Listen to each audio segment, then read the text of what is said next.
કૃષ્ણ જય હો, મંગલમય હો. પૂરી દુનિયામાં છેલ્લા 68 વર્ષથી ધર્મયાત્રા કરવાનું સૌભાગ્ય પ્રભુએ મને આપ્યું છે. કોટી કોટી કોટી કોટી પ્રણામ પ્રભુ.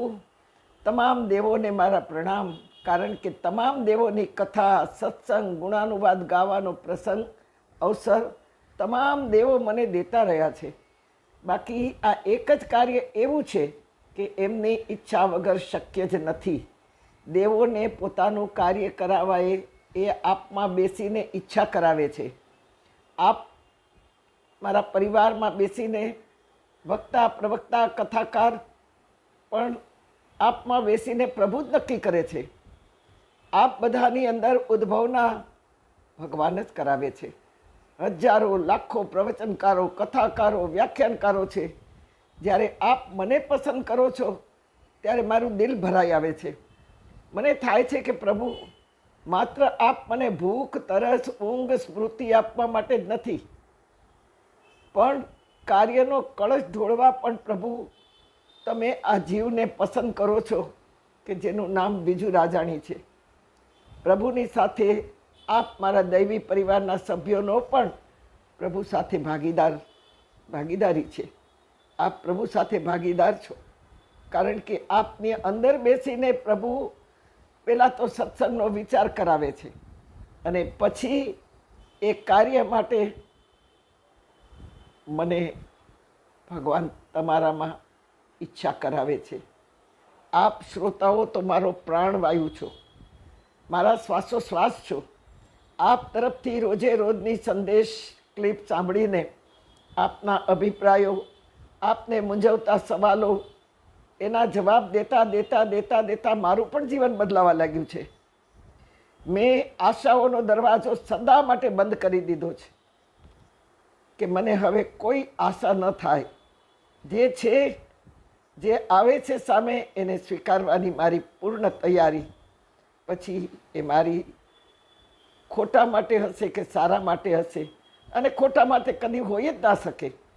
સંપૂર્ણ ભાર આપણે જ્યારે બીજાના ખભા પર નાખીએ છીએ ને, ત્યારે આપણે હળવા થઈ જઈએ છીએ, પણ સામી વ્યક્તિ વજનદાર થઈ જાય છે. હા, તેથી મેં મારો ભાર બધો જ પ્રભુને સોંપી દીધો છે. આસક્તિને આવકાર દેવાનું સંપૂર્ણ બંધ કરી દીધું છે. પહેલાં થતું કે આ મને જોઈએ છે, આ વ્યક્તિ મારાથી આઘી ન થવી જોઈએ, આ વ્યક્તિનો મને બહુ સાથ છે. પણ ખબર નહીં, એક વ્યક્તિ છૂટવાની તૈયારી ન કરે એ પહેલાં તો બીજી જોડાઈ ગઈ હોય છે. તેથી મેં ઈચ્છાઓને પણ ઉગાડી દીધી છે.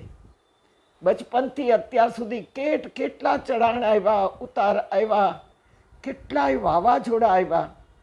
મારા જીવનની રાહમાં કેટલા કંકર, પથ્થર, રોડા આવ્યા, પણ મારા માથા પર વાસુદેવજીની ટોકરીમાં જેમ લાલા કૃષ્ણ હતા ને, અને જ્યાં સુધી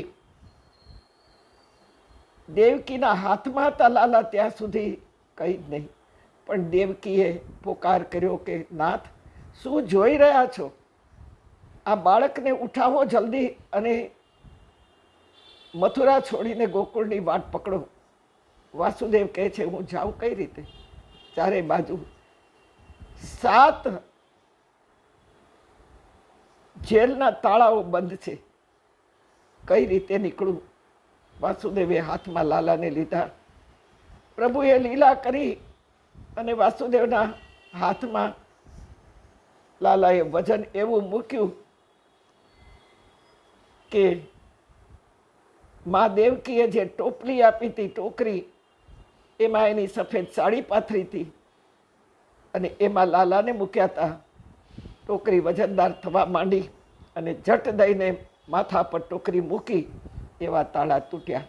મને સમજાતું નહોતું કે આમ કેમ થાય, પણ જ્યારથી અધ્યાત્મ જીવનમાં આવ્યું ત્યારથી થયું કે ના ના, આવું થયું હશે નહીં, થયું જ છે. એ મારા અનુભવથી કહું છું કે જેમ જેલના તાળા તૂટ્યા, તેમ જીવનની કઠણ રાહમાં ચાલતા ચાલતા મને પણ રસ્તો મળતો ગયો. કારણ કે મારા માથા પર પણ વાસુદેવની જેમ ટોકરી એટલે બુદ્ધિમાં, શ્રી કૃષ્ણ એટલે પરમાત્માના વિચારો મેં પધરાવ્યા હતા. તેથી હું ચાલતી ગઈ, રસ્તા થતો ગયો. કારણ પછી સમજાયું કે जब जब दुख से मैं मन से हारा, जीने की राहें समझ में न पाया, तब उंगली थामे तू चल रहा था, श्री कृष्ण गोविंद तेरा सहारा, हर हाल में साथ तूने निभाया, श्री कृष्ण गोविंद तेरा सहारा, तेरा ही સહારા. આપ આ ક્લિપ સાંભળતા હશો ત્યારે હું પ્લેનમાં હોઈશ. એ વચ્ચે ને કે ધરતીનો છેડો ઘર, સાંજ સુધીમાં હું ઘરે પહોંચી જઈશ.